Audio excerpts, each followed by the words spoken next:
Welcome to the Erin and Phil show. Yeah. So thank you so much for tuning in. If you came here to watch us live on YouTube on Friday nights, we apologize. YouTube will not let us live stream. So we tried everything, and then I just decided to relax and go with the flow. Well, we can record this in advance. So that's exactly what we're going to do. Okay. What did you call it? We're free balling today. Just gonna see where this goes. So it's going to be amazing. So what we're going to do is we're going to try something a little bit different. Instead of the question and answer format, we are going to try Phil and I talking as if we are not recording it. Like just Phil, because Phil and I have like the most incredible, insane conversations. And we're always like at the end, we should have been recording that. That was so cool. Yeah, that happens a lot. We're like, man, I didn't get that. Like, what did we just say? What did catch it, you know? Yeah. I gotta write that down. But, yeah. So we thought, okay, we're just going to come on and we're going to do it. And it's going to be amazing. So the plan is we are going to do one of these every week and we are going to release it on Friday. So it's going to be available on Friday. If you are on my email list, that's the current plan. You will get a link to watch the recording every Friday. So yeah, that's the current plan. See, we're very, well, especially me, go with the flow, right? So I go where my guidance takes me. Guidance told me, do this live stream on YouTube. So we did that and then it stopped working. So that doesn't mean it was the wrong thing to do. It means it was simply leading you in the direction of the right thing. And I think that's something that happens so often for people is their guidance tells them to do something. And maybe that was just the first step. But when it doesn't go the way they were hoping it would go, it's just sort of like, oh no, did I do the wrong thing? Was that not really my guidance? And it's really so much more about leaning back and trusting that the universe truly is rearranging moment to moment. Like everything is breaking apart at the cosmic level every single moment and rearranging based on everyone's thoughts and everyone's actions.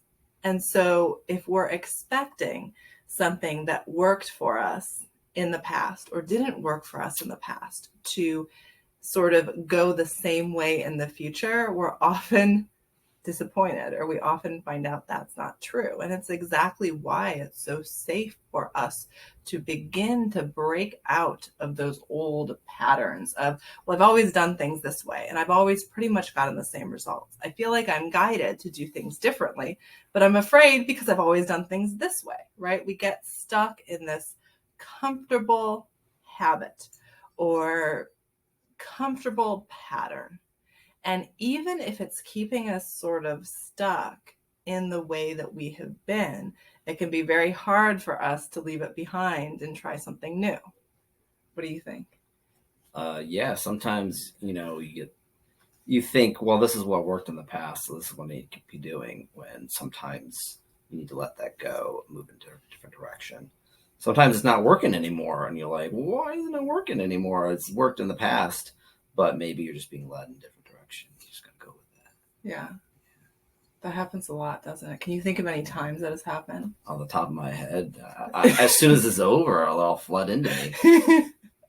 I can't think of any either, but it's definitely, that's a big thing. It's all about like choosing to make decisions, not as the person you have been, but as the person you would like to be.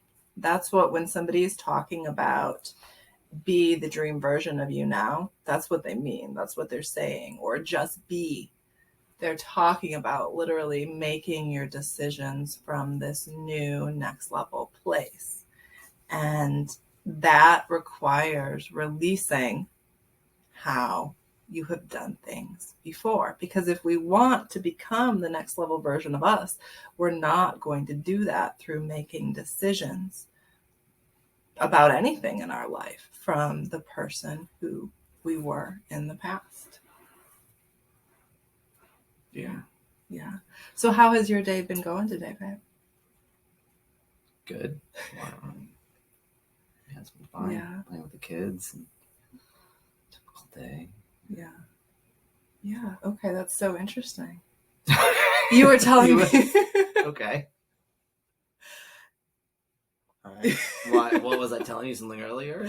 Yeah. Well, I mean, it's interesting how there were so many more aspects to your day. But when you come on camera to talk to people, you're like, oh, it was fine. It was fine. Don't ask me any questions. It's fine. I don't want to talk about that. It's stupid. Nobody would want to know.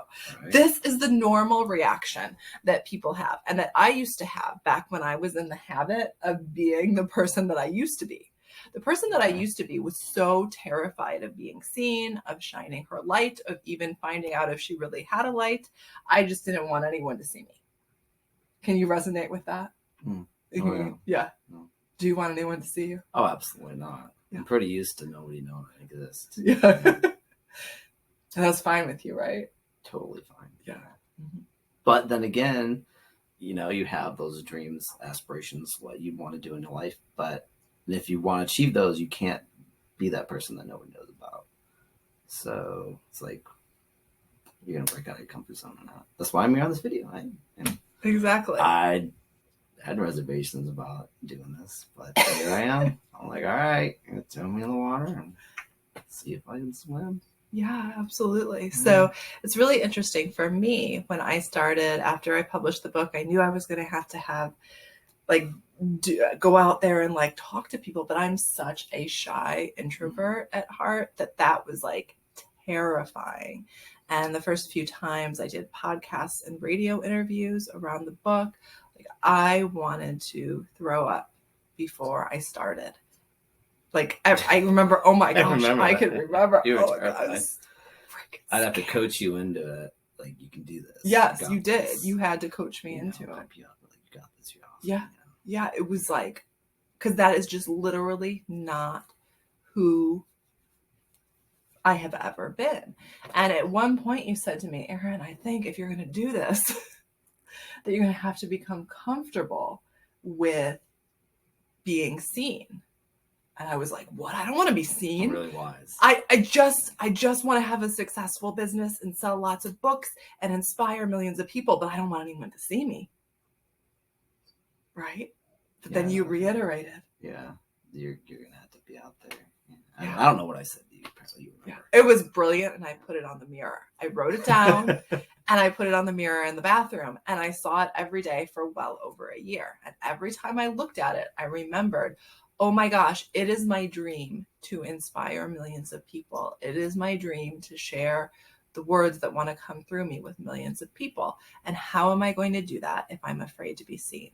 So little by little, I started literally reprogramming my mind to believe that I loved being seen in public, that I loved sharing my truth with strangers.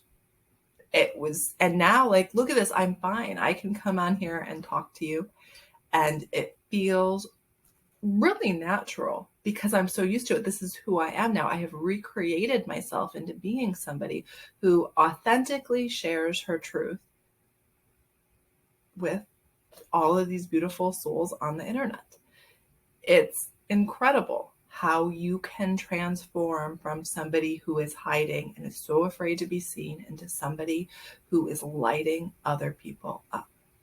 So what is interesting is that most people that come to me, especially for private coaching or in my group programs, they are hiding and they're feeling this call deep within to stop hiding, but they need assistance to take those next big steps, right? And just like I haven't walked my path alone, I have gone to so many mentors to assist me as I kept going to my next level of sharing myself, right? That support to break ancestral patterns, to break the conditioning from my youth where it wasn't safe to be seen. And so I have done this over and over, and I have helped people over and over stop hiding and start shining their light on the world. And what is so interesting to me is they all start off, and I started off just the way Phil did here right now. So I think it's such a brilliant example. When I said to him, how's your day today? Oh, it's fine. It's good. Took the kids to the park. It was fine. Okay. And if you think about it, Are you somebody that when someone asks you, how was your day today? Is that sort of what you say? It was fine. It was fine. Now, most people that are on a spiritual path tend to be more introverted, more quiet, and less comfortable sharing. Now, that's not everybody. There's always exceptions, but that's pretty typical because they have always been a little bit different than everybody else. And so they learned at a young age that if they shared whatever they were thinking, that people would kind of look at them a little bit wonky, like, what did you just say? You're different. And so we learned I'll just say I'm fine. Then they won't look at me like I'm different. I'll just pretend to be normal. Everybody else seems to be saying they're fine. I'll say I'm fine too. Right? Yeah, and part of this is not only then do we not end up sharing the things that scare us, the things that we don't know how to move through, but we also don't end up sharing our wins, sharing our celebrations. We are so concerned with hiding that we share nothing. And without sharing, it's very hard to connect with other people. And for those of you that are feeling this pull to inspire others or to light the world up in some way, yes, we can do this without interacting with anybody in our mind. We can start sending thoughts of love, thoughts, divine, beautiful thoughts to the world and to individuals. But for most of us, there's a deeper layer that wants to be unlocked. This version of us that goes out in public and shines their light, regardless of what everyone else around them says or thinks about it. They are simply so embodied in their light that they magnetize the souls that are ready for them, and the souls that are not ready are repelled, and that's okay. So most people that come to me, this is where they are. They have been sending love and beautiful wishes to the world in quiet, sort of, for a while, but they are ready to answer the call of their heart. It's beating drum in their chest, telling them divine timing is arriving soon. Soon it's going to be time to do things differently, to take action from your next level self. And a big part of that is getting comfortable sharing all of you, which means the good, the bad, the ugly, the horrible. Because when we are afraid that parts of us are not safe to share, we don't share any of it. We're so afraid someone's going to label us as different that it seems easier to hide. But what if the things that make you different are exactly the things that are going to make the right people fall in love with you? And what if the things that make you different are exactly the things that will keep people that really are not aligned with the next level version of you away from you? What if sharing who you really are is the key to magnetizing your dream life to you right now? What do you think about that? I think that sounds like good stuff. Pretty deep. Okay, so let's go into that a little bit. Let's see. Tell me what was good about your day. It was better than yesterday. Okay, how come? Well, yesterday I had the hell's itch. Oh my gosh. So today was a big jeez Louise. Okay, so tell us about the hell's itch. That was so horrible. Oh, well, yeah, I discovered that it was... that was actually the day before. But... Oh, it was the day before. Okay. Well, it was better than the day before yesterday. Let's see, track of time. Yeah, I got some sunburn at the pool because I didn't put the suntan lotion on. And then a few days later, I got that horrible itch. It was like, oh my God, so bad. And you looked it up and you're like, oh, it's called hell's itch. And I was like, okay, so you had a horrible itch. Mm. What happened when you started itching horribly? What do you mean? How did you react? How did I react? Yeah. I was in a lot of pain. I was screaming. He was screaming so louder than I've ever heard anyone scream. Accurately named. He was completely, he was beyond reason. He was in such horrible pain. I had to drive the kids to Grandma and Grandpa's house, and then I went to the store to get some anti-itch ointments, which did nothing. That didn't work. Yes. I think it made it worse. Yes. So we have a beautiful energy healer that works on our family, and she did energy work on his nerve endings, and it calmed it down. Yeah, it actually worked. Yeah. Energy healing is very powerful. It usually does work. It's always a surprise to Phil. Yeah. I've learned to believe in this stuff because I see it, because I see all the stuff you girls do. I think so. I know it's real. But, I could see how people are skeptical because it sounds, it doesn't fit in with science. What considered real science, But yeah, you can't deny your experiences, you've been to stuff, you see it, and you're like, oh, well, this is real. Yeah. It's not the world. The world isn't what we've been taught it is. It's such different. Like I was telling you the other day, it's like, everything I've learned about how the world really works, it's almost like the truth about the world would fit more within like a fantasy novel, like a sci-fi book. Yeah. Everything we've been taught about the world, it's not real. It's like, it's not accurate at all. Like everything they're teaching you, not true. Yeah. Well, that reminds me of like when I do healings up in Universal Mind, like sometimes I come and tell you about them, and it's like I'm literally describing a fantasy novel.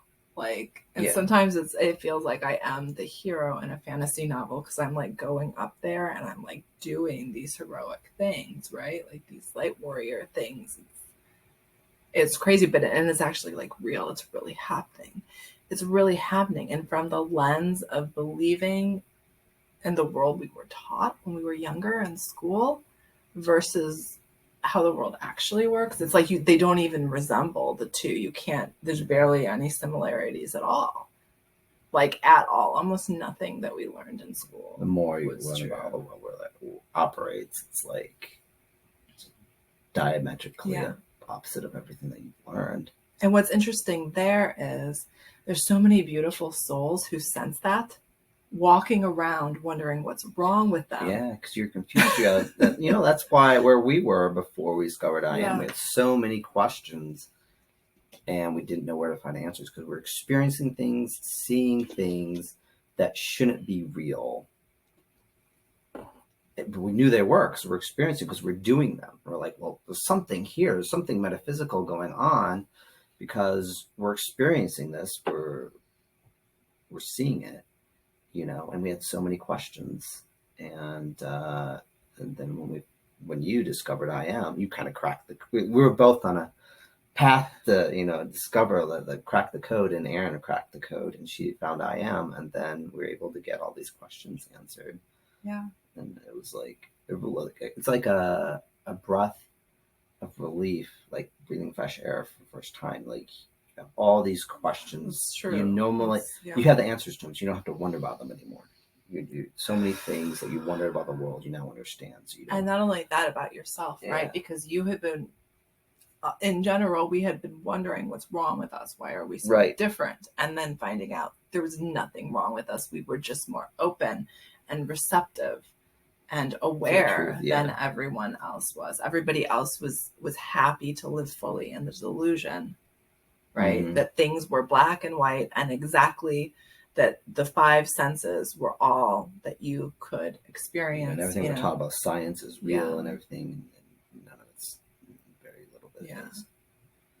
It is true. It was like we could, and I think that's true for anyone who embarks on a spiritual awakening. It's like, oh, okay, for the first time in the world, I'm seeing that maybe I haven't actually been crazy my whole life. But then you get into the whole thing of, now that I know this, what do I do with it? Yeah, what do you do? That's the next step, I think, of awakening. Now that I have this knowledge, what do I do with it? I know a lot of people go down the path of trying to share it immediately with others and end up trying so hard to prove it. And they haven't yet embodied their light.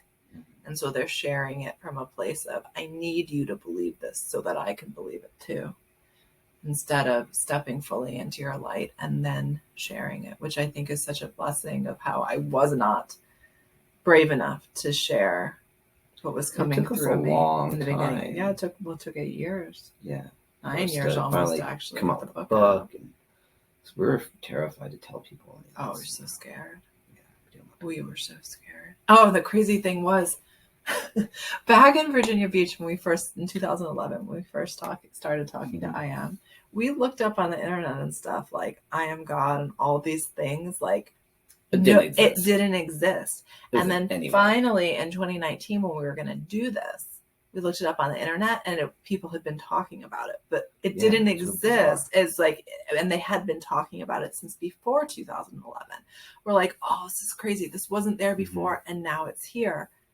And it was just another one of those situations, sort of like the Mandela effect almost, where like we were in an alternate dimension where that wasn't out there, and then we were placed in a new dimension. Changed, where everything something changed. All these people talking about I Am, they may then understand what it is, but like there was like an I Am popcorn, like I Am everything. Well, I Am popcorn popped up in our house right when we were around, not in our house but in our town. It was like I Am makeup and I Am, like not that perfume. They necessarily knew what I Am was, but it would become a thing. It was everywhere. It become a thing. Like it's I think it's the part of the collective consciousness was starting to pick up on this information. Yes, like the monkey thing. Yeah, like that was it, the 100th monkey. I can't remember, was it 100th monkey, 1,000th monkey, something. But anyways, these scientists, they put these monkeys on 2 different islands, 2 completely separate islands with 2 different sets of monkeys. And what they found was if they pause it. Is it recording? Yeah, it's recording. Yes, it's recording. Okay. So what they found was if they taught one set of monkeys on one island a task that none of the monkeys on either island knew, the monkeys on the other island would suddenly naturally pick it up. They would just like subconsciously learn how to do it. And they discovered that it was a certain percentage of the monkeys on one island had to learn it before the other ones on the other island. I don't know what it was, 60%, 70%. A certain percentage had to learn it. And once they did, the other island, they just started naturally doing it. Really bizarre. Like they picked it up through, universal intelligence somehow. So my assumption is, my theory is that also applies to humans. So once some people start to pick up on this information, other people naturally start to just pick it up out of the ether, And it makes perfect sense with everything that's true. We really are all connected. We're all connected. Yeah. We are all literally part of universal mind, and all of our minds are direct linked there. There's really no separation. Mm-hmm. So we feel like we're individuals, but we really are not individuals. And higher dimensional races, alien races, are very comfortable and familiar with that, right? They are simply communicate telepathically regularly because they understand so deeply, is so deeply a part of their collective understanding that that's who they are, that's just how they communicate. Whereas we are still much more a primitive sort of race, humanity, but humanity is rising right now. And we're starting to understand how magical we really are, how connected we really are, how there's really is no separation. And part of that comes with, well, if you want good things for you, send wishes of good things to everyone, and it comes back to you. Everyone, even the people that you don't agree with, even the people that upset you, even the people that you're watching on TV and you're like, no, not that. Even them. And that's a hard thing to do. It's like, And so that's okay. Well, that's a good thing to talk about for a second. So I mean, I get it. I understand it. I'm just. well, there's different levels of consciousness based on different levels of healing. And the people that have not done as much healing are going to feel like that's impossible. And that's okay. They actually should feel that way. And so we want to understand that spiritual guidance is not one size fits all. You really have to look at it individually. What do I need right now? Not what are the gurus telling me I should need? Because the gurus say, love one another, right? Send love to everyone. But if you haven't done the healing work yet about all the traumas and things that have happened in your past. And I don't mean that trauma has to be some dramatic thing. We have all been affected from our childhood, no matter how good our childhood was. There are things we're holding on to there. Mm-hmm. Okay. And so if we haven't gone in and done some inner child healing around there, forgiving those younger versions of ourselves, because what's happening is most people are walking around blaming themselves 2 weeks ago for the decision they made that didn't work out, blaming themselves 10 years ago for the decision they made that didn't work out, blaming themselves 30 years ago, 50 years ago, and from when they were 3 years old. And they don't see that. Most people do not recognize it. So the first step to healing really is looking at those younger versions of yourself and forgiving yourself for not knowing then what you know now. Because now you see, clearly I shouldn't have made that decision 2 weeks ago. What was wrong with me? Why did I do that? So we have to go back and forgive ourselves for all the things that we're constantly blaming ourselves for. And from that place, the next stages of healing unveil themselves. And soon we are in a place where we naturally send love to others. But when we try to skip stages of healing and jump right into loving others, if we haven't done those earlier stages of healing, what ends up happening is we stuff down the resentment we feel. When we really want to yell, we want to yell, hey, I don't agree with you. So wherever you are, whatever you authentically want to do, that's where you are right now. And let that be. Let it be that right now you have to yell that you don't agree with this, because you are finally at the place where you can set those boundaries and stand up and say, no, I'm not going along with this. I don't agree with this. Because at some time in your past, you went along with something that you didn't agree with, and you're still blaming yourself for it. So right now you have to change that pattern, just like we talked about breaking patterns at the beginning of this show. You have to change the pattern. And so that means getting angry. That is actually the best step that you could take on your healing journey to get to eventually authentically loving everyone. So I think that's really important, that there's so many different stages and levels of consciousness. And what we want to do is figure out where we are right now and what we need to do to heal where we are, irrespective of where everybody else is on their journey. Where am I? And what do I want to heal? And what we want to heal is so simple. It's whatever memory won't leave you alone. It's whatever memory keeps slipping into your mind and you're like, leave me alone, go away. I'm trying to do something else. Why do I always have to think about this crappy situation? That's it. It's literally a gift, divine gift, showing you exactly where the healing needs to go. So I had a few of those divine gifts today.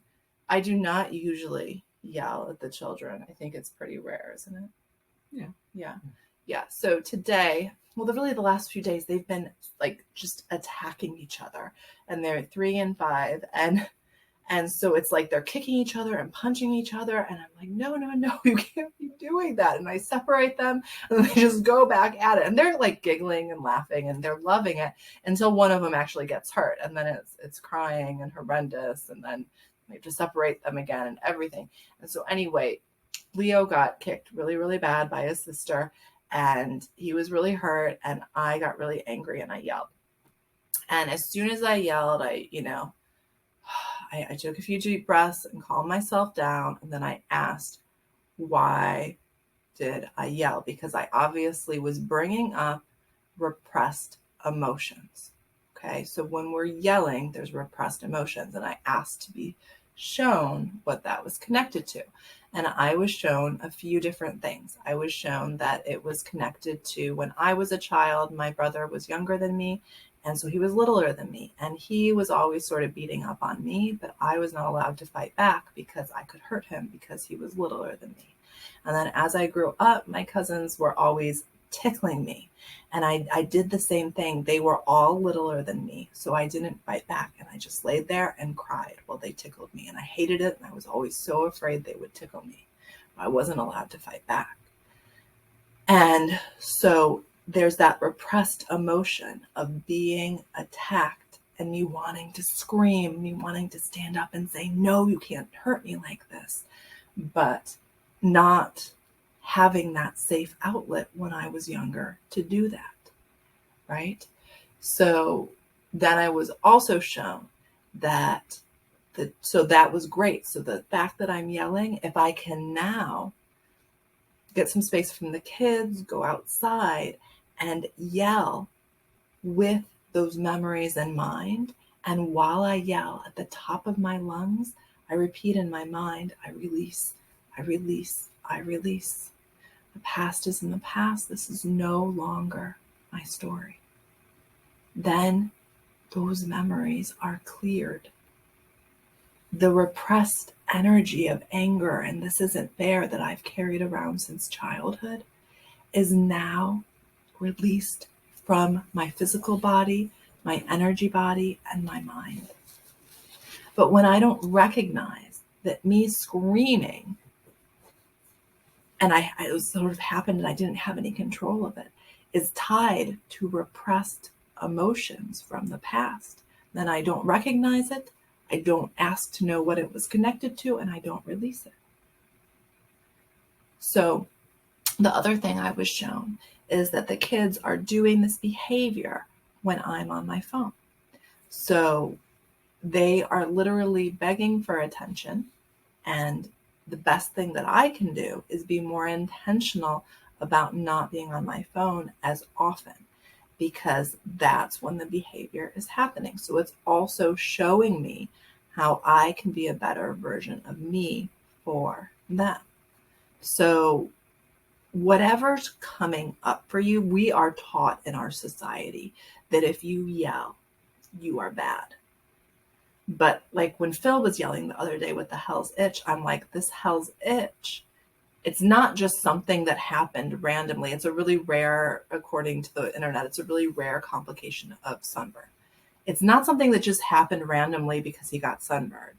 It actually happened because he had repressed emotions that he had to express. So I told him, while you are screaming here on pain, make sure you're mentally saying, I release, I release, I release, because there was something that needed so badly to be released in him that he got this hell's itch, so that he would have no choice but to scream at the top of his lungs for 15 or 20 minutes straight. So if we can stop blaming ourselves when we yell and just be like, oh, I'm just somebody who yells and gets really angry all the time, and I don't know what to do about it, and I don't want to show this to other people. I don't want other people to be afraid of me or repelled from me. Instead of that, if we can say, okay, this is an emotion that I have repressed and that I really need to release something, and ask, what's it connected to? What memory is it connected to? And just trust whatever the next memory that floats into your head is the connection, and release it. Then we can move through these levels of consciousness really, really quickly to get up to the bliss and the joy. But when we are afraid to be who we are, with whatever that is, what we want more than anything is joy. But if we're too afraid to feel the anger or the sadness when it's coming up for us, then we're also blocking, clearing the anger and the sadness, which means we're never going to experience the full joy. So what do you think about all that? Good stuff. Thanks, babe. Very deep. Thank you. Deep healing here. Deep healing going on here. Yeah. We do a lot of healing. Yeah. Healing is really important. Healing's so important. And I've started to get past life information and gone into healing that. And that's been really a fun adventure. Oh, all the witch stuff that's coming through. All the witch stuff. Oh my gosh.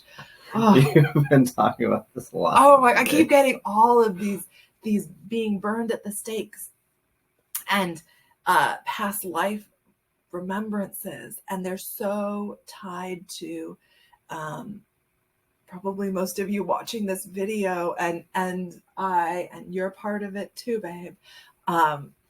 So tied to us hiding our light right now. And actually, I did an activation in this past life a few days ago where we had all been burning at the stake. And I reminded us all that we need to go into the future and activate our future selves to stop hiding. And so we did that. It was so beautiful. That was just a few days ago. That was the last witch thing. But the witch stuff, it's so cool. Especially because like I never resonated with witches. I never, like, there's all that like that cool witch stuff out there, but I was like, that's I'm not into that, you know.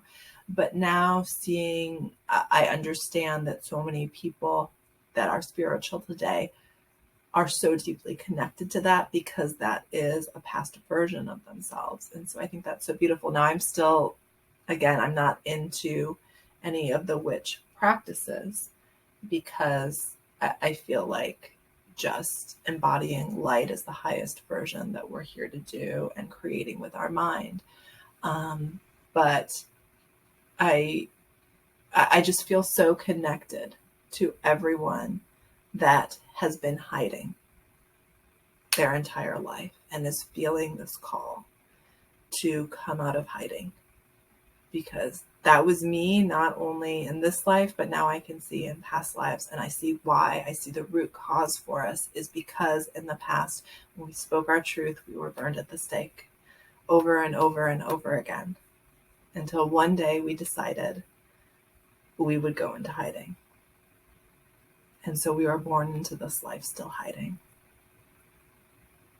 And it's safe now for us to come out. This is the time we were waiting for, to come out of hiding and shine our light and speak our truth. And we're all feeling that. Even I am feeling to go so much deeper into that than I have ever been before. And everyone I know, everyone I work with, is like, yeah, I feel that it's almost time that, like, yeah, it's time for me to stop hiding. And even Phil is on camera here. And Phil, what is your big novel about that? What? Witches and Wizards, right? Oh, the fantasy novel I started writing a few years ago and haven't written in a few years. This is what people do, guys. What they do is they're like, I started doing something really cool, but I stopped, so I must suck. We shouldn't talk about that because it's like I'm not good enough. But like, look at me. Like, we wrote the transcripts for the I Am books, right? Back, 8 years ago. And I probably, after 3 or 4 years, I would have said, oh, well, I suck. Yeah, I did that. I was supposed to publish into a book, but I didn't. So I suck. I'm super sucky. I'm going to nursing school because I want to ignore all that, right? That's what people do. And they act like what they were doing wasn't worthy because they're not doing it right now. But a life path is like this. It's not like this like we would like it to be. It's because we're being taken through all the experiences that we need to have so that the day that we're ready to shine our light, we've had all those experiences that we needed. If I had published my book in 2011, I wouldn't have had all of these experiences that allow me to channel through all of the magic that I am now. It's because of those experiences. It's because it all happened in divine timing and not right away. And so I know that your book is coming through in divine timing. Like Tolkien wrote Lord of the Rings over 40 years. you know? That's true. And maybe he would have said after 3 years, I suck. I'm a joke, blah, blah, blah. You know, maybe he would have said that. But look at him when he actually published it. Yeah. So just because it's not happening the way that you think from your human perspective it should happen does not mean that it's not all unfolding divinely. And that it certainly doesn't mean that you're not a genius. We're all geniuses. You're certainly a genius writer. We are all geniuses. We are. That's true. Another, Yeah, that's Everybody true. has their own genius. So I want you to, and I want everyone to do this. I want you to start talking nicer to yourself. Then maybe I'm not doing that right now, but when I did it, it lit me the fuck up. I felt so happy when I was writing, and I hope someday to get back to that. So I want you to talk a little bit nicer about your book. Try All again. right. Okay. This amazing novel that I started writing, and I can't wait to get back to it. That was awesome. Yeah. Okay. So we want to celebrate ourselves because we all want to be seen and acknowledged in the world. But if we're not willing to first celebrate ourselves, then nobody else is going to either. My dad is publishing his book, and I'm helping him with it. It's a book about money and the history of money. And he did not want his name, like he didn't want to be personally associated with it at all, right? He was going to put his name on the cover, and that was it. And I get it, because like that's what I wanted to do when we were first going to publish our book. Okay, I'll put the book out there, but I'm not going to associate my name with it. Maybe we could use a pen name, right? Yeah. Maybe we could use a pen name. Yes, we did. We did. And so I had to explain to him that, look, nobody is going to appoint you the expert. Nobody's going to appoint you the expert. It has to be you that decides, I'm the expert. And you got to tell everybody else. And once you tell everybody else, people will be like, oh, this guy's the expert. He just told me. This is how life works. Anybody who's an expert, they're an expert because they stood up and said, hello, I'm an expert. Here's my credentials.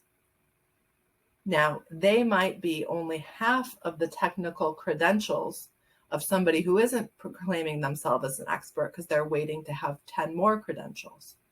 But whoever stands up and declares it to be true in this world is who is it. We get what we choose that we are. So my dad is now making a website, his name on it. And he is practicing declaring himself to be the expert. Is he an expert in this area? Absolutely. Has he been studying it and doing things around it for the last 10 or 15 years? Yes, he has. Does he spend all day, every day writing articles and researching and writing? Yes, he does. Is he an expert? Yes, he is. But if he says, oh, this book, then no one will see him as an expert. So we have to choose to celebrate ourselves before the outside world is going to acknowledge us and celebrate us as well. That's really deep. Yeah. Thanks. I wish somebody told me that. Thank you. Years ago. That's some pretty good advice. Thanks. Thank you. Well, I learned that on this journey, right? Mm-hmm. All right. So we only have 45 minutes to record on webcamera.io. So we are going to have to say goodbye. Thank you so much for spending this time with us. Thank you. Did we have an awesome time? Yes, we did. Yeah, it's good. Okay. Thank you guys so much. With so much love to each and every one of you. And we will be back next week.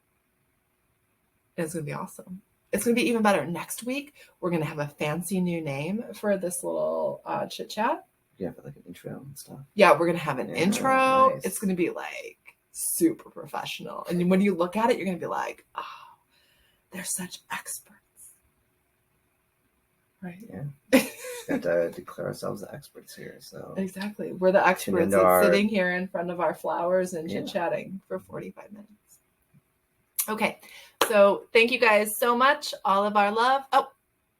Oh, it's giving us a red light. Okay. Bye-bye.